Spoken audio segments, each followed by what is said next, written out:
Welcome to The Explainer.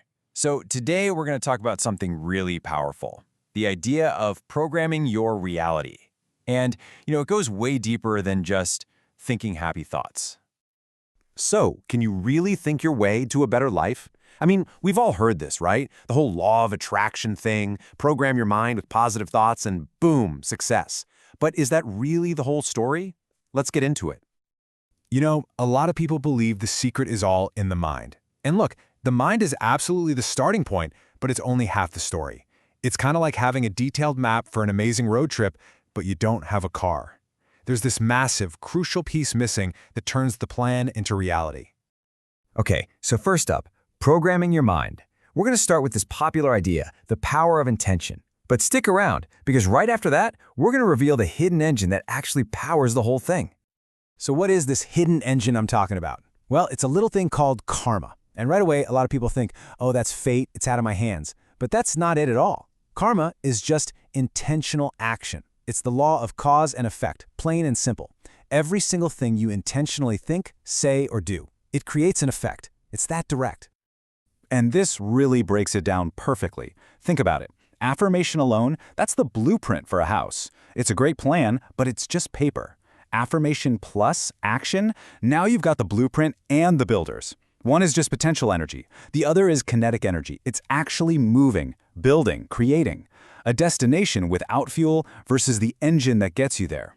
You see the difference? One is a dream. The other is the process of making it real. I love this quote. We must do it ourselves. You cannot expect others to breathe or eat for you. It just nails the point, doesn't it? It sounds so simple, almost obvious, but really think about it. You have to do the work to get the results. No one else can do your breathing for you, no one else can eat for you, and no one else can build your good karma for you. It's all on you. All right, section 2, the currency of karma. So, if action is the engine, what's the fuel that makes it run? Well, in these teachings, that fuel has a name. It's called merit. You can think of it as the positive energy you generate from good deeds. It's like a spiritual currency. And this analogy just makes so much sense. You can't walk up to an ATM, close your eyes, and just affirm that you have $1 million in the bank, right? I mean, you can try, but no money's going to come out. Why? Because you haven't done the work to earn it and deposit it. It's the exact same idea here. You have to earn merit through actual good deeds to be able to cash in on those positive intentions. This brings up a really critical point. It's the completed actions that count. There's this great little story about a village for people who only intend to do good things but never actually finish them. And you know what everyone in that village is named? Will be rich. Think about it. They're always about to be rich in merit, but since they never follow through, their good intentions just hang there, unfulfilled. Okay, let's move on. Everything we've talked about, all this programming, all these actions, it all builds towards one single incredibly critical moment, the final moments test. So, the teachings say that at the very end of your life, the state of your mind is what determines your future. And that state isn't random. It's the sum total of your entire life's actions. It all kind of crystallizes into one final image, one final feeling. And really, it all comes down to one of two states. First, you've got the clear mind. Think bright, peaceful, totally serene. This is the natural outcome of a life filled with positive actions, generosity, and peace. And, not surprisingly, it leads to a good rebirth, a positive future. And then there's the opposite, the clouded mind. This is dark, heavy, murky, often full of regret. It's the direct result of a life filled with negativity and harmful actions. And this, as you can guess, leads to a much more difficult future. So the whole game really is to spend your life consciously programming for that clear mind. Okay, I know this stuff can seem kinda abstract, so let's make it real. We're gonna dive into some real-life karmic code. These are two amazing case studies that show exactly how this works in practice. First up is a bit of a cautionary tale.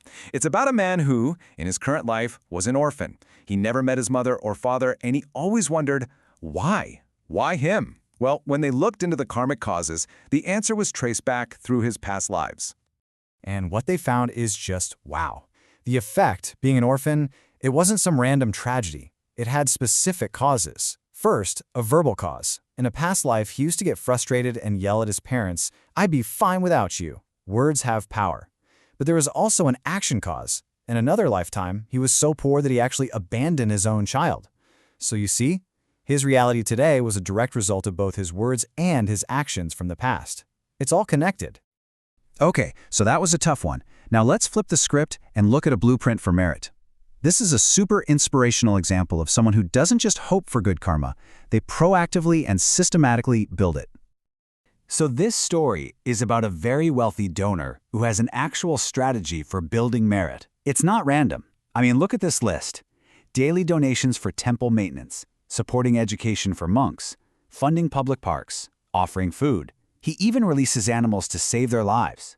In total, he performs 18 different kinds of good deeds on a regular basis. He literally treats building merit like it's a core part of his business, actively programming a positive future. So, we've looked at the theory, we've seen these real-life examples.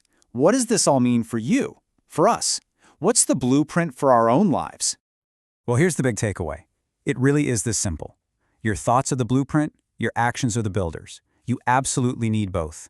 A life of real power, real positive change comes from that synergy, that perfect mix of clear intention and consistent positive action. One without the other just doesn't work. It's an incomplete formula. So I'll leave you with this question to think about. Every single action you take, every word you say, even every intentional thought, it's a line of code you're writing for your own life. So what karmic code are you writing for yourself today? Thanks so much for joining me for this explainer.